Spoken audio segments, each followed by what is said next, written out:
de chagrin.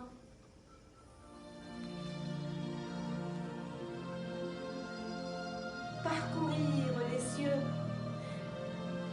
fuir cette existence brumeuse. Bonjour, avec vous Bouchra Taboui, le poète, artiste peintre autodidacte marocaine.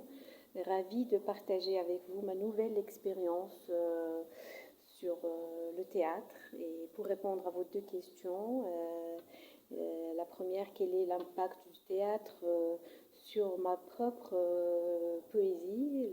La seconde question, y a-t-il vraiment interaction entre théâtre et poésie? Se réjouir de l'imprévisible, libre essor. Comment peut-on allier la folie et la sagesse, la magie d'écrire, cette ardente schizophrénie? Je préfère commencer par la deuxième parce qu'elle me semble plus ou moins pertinente. Parce que l'art en général, j'aime pas qu'on le dissocie d'autres disciplines.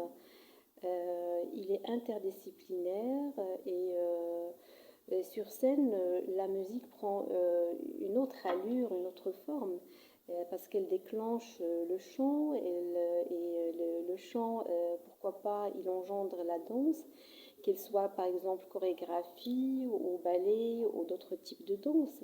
De même pour la poésie, je trouve que c'est un support très riche pour justement l'exploiter sur scène parce qu'il est orienté souvent vers le lyrisme, et quand on dit lyrisme, c'est-à-dire le jeu, le moi,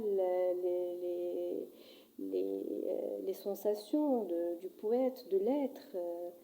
Et puis il y a aussi le drame, la tragédie, donc c'est ce qui constitue notre vie quotidienne. Voilà, donc le théâtre classique a fait preuve d'une bonne interprétation de textes poétiques sur scène, et je citerai pourquoi pas Molière dans sa pièce de théâtre Le bourgeois gentilhomme, l'avare, etc.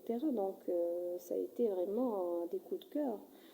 Et pour revenir à la première question qui a un rapport direct avec moi, donc Les yeux trop brillants, cernés de veilles, de malheur, et les parties de cartes vides sur les trottoirs, entre un couteau rouillé et des rêves d'ailleurs, des fuites en avant et des matraques derrière.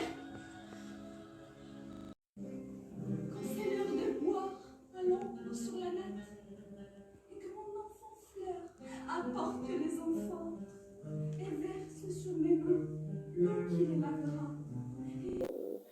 je dirais que ma poésie que je lis, ou celle que j'ai pu lire dans cette nouvelle expérience, c'est-à-dire j'ai pu lire les poèmes de Jean-Pierre Coffel, ont remis en question la récitation canonique scolaire que nous avions eu l'habitude de faire quand nous étions encore des enfants.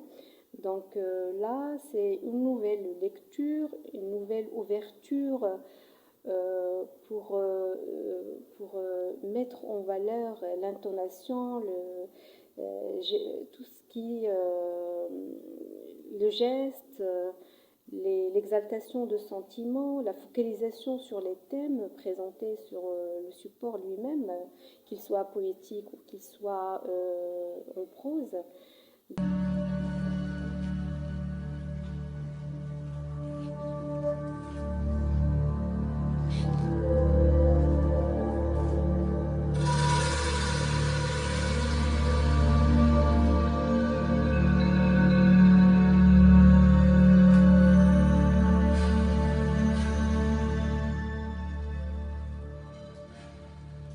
La feuille morte. Donc cette expérience m'a permis plus ou moins de franchir mes propres blocages, à savoir à surmonter mon trac, mes trous de mémoire, ce qui semble, à mon avis, un exercice très pertinent. Donc on n'a pas besoin d'un coaching ou d'autres types d'exercices psychiques, mais là, c'est une thérapie personnelle qui nous donne cette liberté, cette légèreté, et puis qui nous donne les ailes de l'albatros pour parcourir et pour surmonter toute la scène, le public, et se surpasser. C'est ça l'essentiel. Donc, dans ma vie, une fois, j'ai vu le rayon vert. Une pêche trop mûre, hachue, sur l'herbe tendre. L'oiselet sans raison vient de quitter la branche.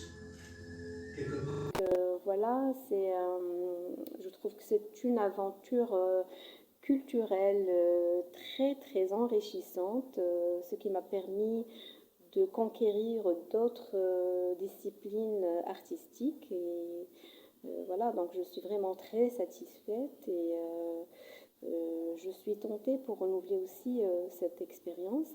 Donc pour terminer, un grand merci à notre metteur en scène, Monsieur Abdelilal Hejani, qui nous a encadrés avec passion, patience, générosité et beaucoup de savoir-faire.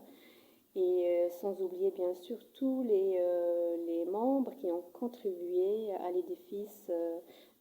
C'est vraiment un grand édifice culturel. Donc je vous dis merci, et merci pour votre écoute, et je vous dis au revoir.